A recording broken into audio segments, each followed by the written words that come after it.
हमने जो बिहार पुलिस के लिए करंट अफेयर का सीरीज टॉप 300 करंट अफेयर का सीरीज स्टार्ट किया, उसको आगे बढ़ाते हुए चलिए वन बाय वन क्वेश्चन को देखते हैं।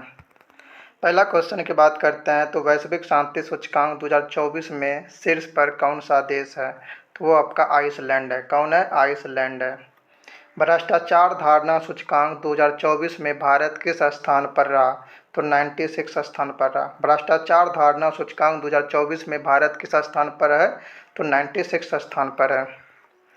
नीति आयोग द्वारा जारी पहला वित्तीय स्वास्थ्य सूचकांक 2025 में शीर्ष पर कौन रहा?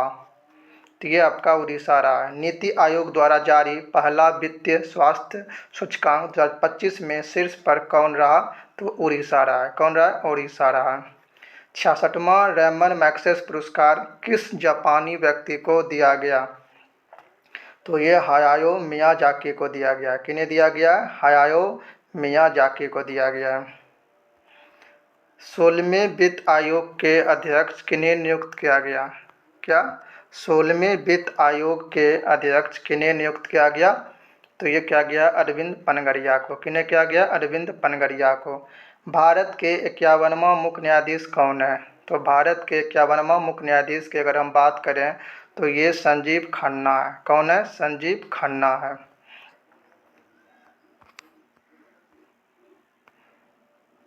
23वें विधि आयोग के अध्यक्ष कौन है? अगर हम बात कर लें कि 23वें विधि आयोग के अध्यक्ष तो दिनेश माहेश्वरी है। कौन है? दिनेश माहेश्वरी है।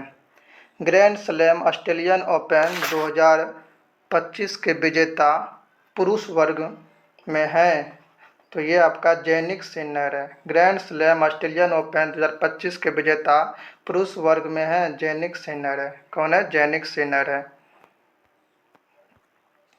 वही महिला की बात कर रहे हैं, पुरुष श्रेणी महिला की बात कर लेते हैं। ग्रैंड स्लैम यूएस ओपन 2024 के महिला वर्ग के विजेता कौन है? तो महिला वर्ग की बात करें तो ये आपका अरियाना साबालेंका है। कौन है? अरियाना साबालेंका है। भारत में चावल उत्पादन में शीर्ष पर है तो भारत में चावल उत्पादन में शीर्ष पर हैं तो ये कौन है? तेलंगाना है। कौन है? तेलंगाना है। तो भारत में गेहूं उत्पादन में शीर्ष पर है तो गेहूं उत्पादन की बात करेंगे तो हमारा उत्तर प्रदेश जो है वो शीर्ष पर आता है। कौन आता है? उत्तर प्रदेश जो है वो शीर्ष पर आता है। भारत में गेहूं उत्पादन में प्रथम स्थान पर कौन आता है भारत में? तो उत्तर प्रदेश आता है। हाल ही में कुल कितने भाषाओं को शास्त्रीय भाषा का दर्जा दिया गया है?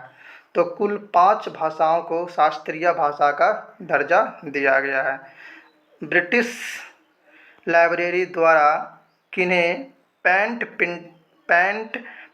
पिंटर पुरस्कार दिया गया है? तो पेन पिंटर पुरस्कार की अगर हम बात कर लें तो ये अरुंधति रॉय को दिया गया। किन्हें दिया गया है?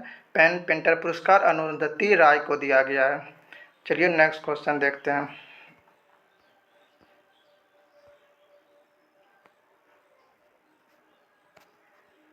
शांति का नोबेल पुरस्कार 2024 किन्हें दिया गया है? तो शांति का जो नोबेल पुरस्कार है 2024 का ये दिया गया है निहोन हिदानक्यू को। किन्हें दिया गया? निहोन हिदानक्यू को दिया गया है। साहित्य का नोबेल पुरस्कार 2024 किन्हें दिया गया है? साहित्य का नोबेल पुरस्कार 2024 किन्हें दिया गया है? हांगकांग को दिया गया। हांगकांग को दिया गया है। किन्हें दिया गया है? हांगकांग को दिया गया है। हिंदी साहित्य के क्षेत्र में 34वां व्यास सम्मान 2024 किन्हें दिया गया है? हिंदी साहित्य के क्षेत्र में 34वां व्यास सम्मान 2024 किन्हें दिया गया है? तो ये सूर्य बाला को दिया गया। किन्हें दिया गया? सूर्य बाला को दिया गया है।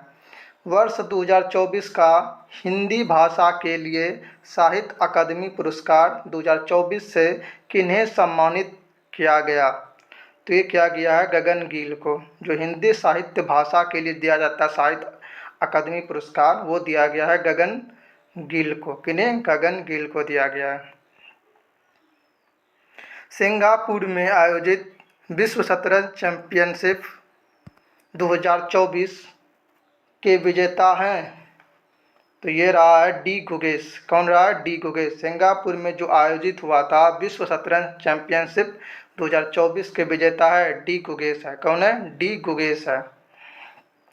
नीति आयोग द्वारा जारी चौथा सतत विकास का लक्ष्य सूचकांक 2024 में राज्यों में शीर्ष पर है। तो राज्यों में शीर्ष पर कौन है? केरल एवं उत्तराखंड है। जो नीति आयोग द्वारा जारी चौथा सतत विकास लक्ष्य सूचकांक 2024 में राज्यों में शीर्ष पर है, तो केरल एवं उत्तराखंड है। केरल एवं उत्तराखंड है। मेजर ध्यानचंद खेल रत्न पुरस्कार 2024 किन्हें दिया गया? तो ये दिया गया है मनु भाकर एवं डी गुगेश। मनु भाकर एवं डी गुगेश। और ऑप्शन बी में हरमनप्रीत सिंह एवं प्रवीण कुमार को दिया गया है। मेजर ध्यानचंद खेल रत्न पुरस्कार 2024 किन्हें दिया गया है? मनु भाकर एवं डी गुगेश। उसके अलावा हरमनप्रीत सिंह एवं प्रवीण कुमार को दिया गया है, यानी option number D. Life time श्रेणी में किन्हें अर्जुन पुरस्कार 2024 दिया है? तो लाइफ टाइम श्रेणी में जो अर्जुन पुरस्कार दिया गया है 2024 में, वो दिया गया है सुचा सिंह एवं राजा राम पेटकर को। किन्हें दिया गया? सुचा सिंह एवं राजा राम पेटकर को अर्जुन पुरस्कार दिया गया है। किस श्रेणी में? लाइफ टाइम श्रेणी में सुचा सिंह एवं राजा राम पेटकर को दिया गया है। द्रोणाचार्य पुरस्कार किन्हें दिया गया है? अगर हम बात करते हैं द्रोणाचार्य पुरस्कार का लाइफ टाइम श्रेणी में, तो ये आपका दिया गया है एस मुरलीधरन एवं अर्मांडो कोलाको को दिया गया है। एस मुरलीधरन एवं अर्मांडो कोलाको को दिया गया है। भारतीय वन स्थिति रिपोर्ट 2023 के अनुसार भारत में कितने प्रतिशत वन हैं? तो भारत में 25.17% है। भारतीय वन स्थिति रिपोर्ट 2023 के अनुसार भारत में कितने प्रतिशत वन है? 25.17% वन है। कितना है? 25.17% वन है। भारत में सबसे अधिक मैंग्रोव वन पाया जाता है, तो हम लोग जानते हैं कि सबसे अधिक मैंग्रोव वन कहाँ पाया जाता है?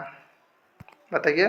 सबसे अधिक मैंग्रोव वन की बात करें भारत में, तो वो पाया जाता है पश्चिम बंगाल में पाया जाता है। तो भारत में सबसे अधिक मैंग्रोव वन पाया जाता है पश्चिम बंगाल में पाया जाता है।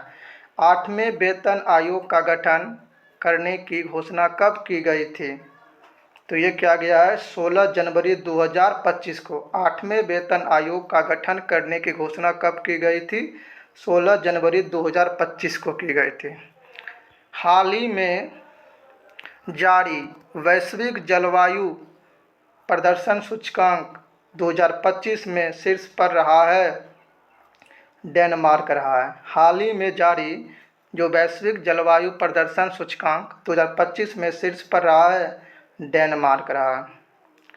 पद्म विभूषण पुरस्कार 2025 किन्हें मिला है? तो उपरोक्त सभी को शारदा सिंह एवं ओसामू सुजुकी। शारदा सिंह एवं ओसामू सुजुकी। उसके अलावा वासुदेव नायर और नागेश्वर रेड्डी। वासुदेव नायर एवं नागेश्वर रेड्डी। उसके अलावा लक्ष्मी नारायण सुब्रमण्यम एवं जगदीश खेहर और कुमुदनी लाविया को दिया गया। लक्ष्मी नारायण सुब्रमण्यम, जगदीश खेहर और कुमुदनिया लाविया को दिया गया है। बजट की बात कर लें तो बजट 2025 की बात करते हैं, तो मखाना बोर्ड की स्थापना, बजट 2025 में जो मखाना बोर्ड की स्थापना है वो कहाँ की जाएगी? तो मखाना बोर्ड की स्थापना की बात करें तो वो बिहार में किया जाएगा। कहाँ किया जाएगा? मखाना बोर्ड की स्थापना बिहार में किया जाएगा।